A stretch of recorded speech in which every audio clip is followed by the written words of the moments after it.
9 अगस्त 2024 इस सुबह के तकरीबन 10 बजे का समय था। कोलकाता के RG Kar medical college hospital से एक फोन कॉल आया और फोन कॉल उठाने वाले व्यक्ति की आवाज में घबराहट साफ झलक रही थी। फोन के दूसरी तरफ से आवाज आई, क्या आप लेडी डॉक्टर के पिताजी बात कर रहे हैं? तब उन्होंने हां में जवाब दिया।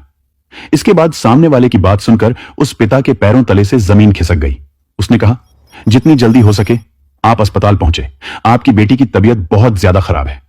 पिता को इस खबर पर यकीन नहीं हुआ। उनकी बेटी जो एक समर्पित डॉक्टर थी, रात में बिल्कुल ठीक थी, अचानक से उसे ऐसा क्या हो गया? वह कुछ पूछ पाते इससे पहले ही फोन कट गया। पिता ने घबराहट में दोबारा फोन कॉल किया और लड़खड़ाती हुई आवाज में पूछा, मेरी बेटी को क्या हुआ है?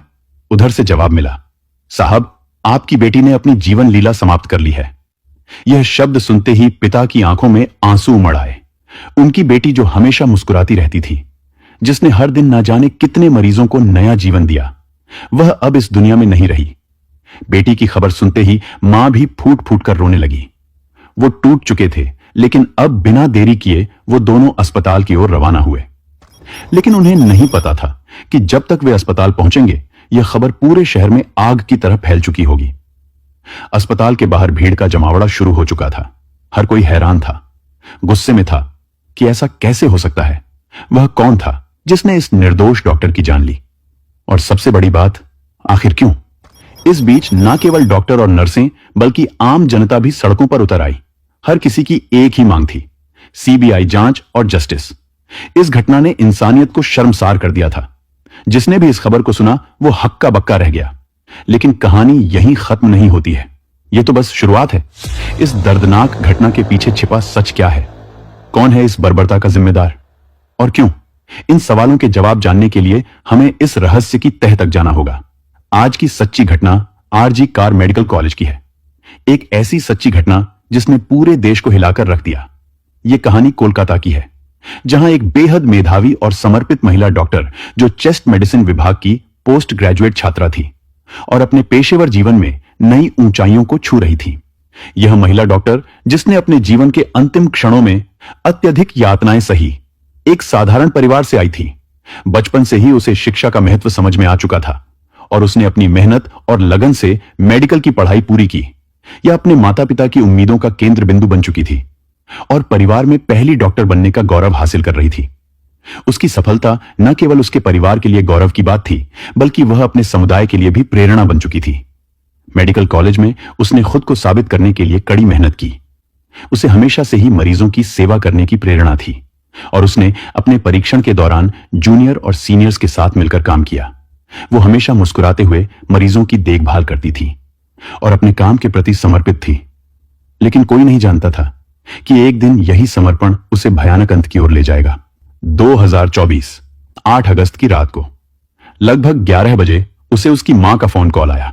मां ने हर रोज की तरह अपनी बेटी की खैर खबर ली। डॉक्टर ने फिर मुस्कुराते हुए जवाब दिया, मां मैं ठीक हूं। उस समय वह मरीजों को देखने जा रही थी या उनका आखिरी संवाद था। मां को यह संतोष था कि उनकी बेटी अपने काम में व्यस्त है और सुरक्षित है, लेकिन नियति कुछ और ही खेल खेल रही थी। रात 12 बजे के आसपास जब सभी लोग अपनी थकान मिटाने के लिए सोने की तैयारी कर रहे थे, डॉक्टर अपने 2 जूनियर सहयोगियों के साथ बैठकर हंसी मजाक के बीच खाना खाया। खाना खाने के बाद उन्होंने कहा कि वे काफी थकी हुई हैं और अब सोने के लिए 4थी मंजिल पर स्थित सेमिनार हॉल में जा रही हैं। किसी ने सोचा भी नहीं था कि वह आखिरी बार होगा जब वह किसी के साथ मुस्कुराते हुए देखी गई। 9 अगस्त की सुबह जब उसके पिता को वो भयानक और फोन कॉल आया तो उन्होंने इस बात की जानकारी अपनी पत्नी को दी और दोनों ही घबराए हुए अस्पताल की ओर भागे। और जब वे अस्पताल पहुंचे तो वहां का दृश्य किसी नाइटमेयर से कम नहीं था। अस्पताल के गलियारों में अफरा तफरी का माहौल था। डॉक्टर का शरीर अर्धनग्न अवस्था में खून से लथपथ और जख्मों से भरा पड़ा था। डॉक्टर के शरीर पर जगह जगह चोट के निशान पाए गए और उनकी गर्दन की हड्डी टूटी हुई थी। आंखों, मुंह और निजी अंगों से खून बह रहा था। यह कोई साधारण मौत नहीं थी, बल्कि बर्बरता की सारी हदें पार की जा चुकी थी। बेटी की हालत को देखकर पिता और मां दोनों टूट जाते हैं और अब कहने सुनने को कोई शब्द ही नहीं बचता। इस भयानक घटना की खबर ने पूरे अस्पताल के सभी डॉक्टरों, नर्सों और कर्मचारियों को हिलाकर रख दिया। जैसे ही यह खबर अस्पताल से बाहर निकली तो सोशल मीडिया पर आग की तरह फैलने लगे और पूरे शहर में गुस्से की लहर दौड़ गई। अस्पताल के बाहर लोगों का जमावड़ा होना शुरू हो गया। डॉक्टरों और नर्सों ने धरना प्रदर्शन शुरू कर दिया। लोगों की बस एक ही मांग थी, न्याय और दोषियों को सख्त से सख्त सजा देना। बढ़ते दबाव के चलते इस मामले की जांच बहुत तेजी से शुरू हुई। जांच अधिकारियों ने मामले की जांच शुरू की, लेकिन शुरुआत में अस्पताल प्रशासन ने इसे एक हत्या के रूप में पेश करने की कोशिश की थी। हालांकि घटनास्थल की स्थिति, महिला डॉक्टर के शरीर पर गहरे घाव और उसकी टूटी हुई गर्दन की हड्डी, यह सभी संकेत देते थे कि यह मामला साधारण तो बिल्कुल भी नहीं है, जो कि पोस्टमार्टम की रिपोर्ट ने साबित कर ही दिया था। जैसे जैसे मामला आगे बढ़ा, राजनीतिक नेताओं और सामाजिक संगठनों ने भी इस मामले पर दुख जताया। यह घटना केवल एक परिवार का दर्द नहीं, बल्कि पूरे समाज का सवाल बन गई थी। ममता बनर्जी की सरकार भी इस मामले को लेकर दबाव में आ गई थी।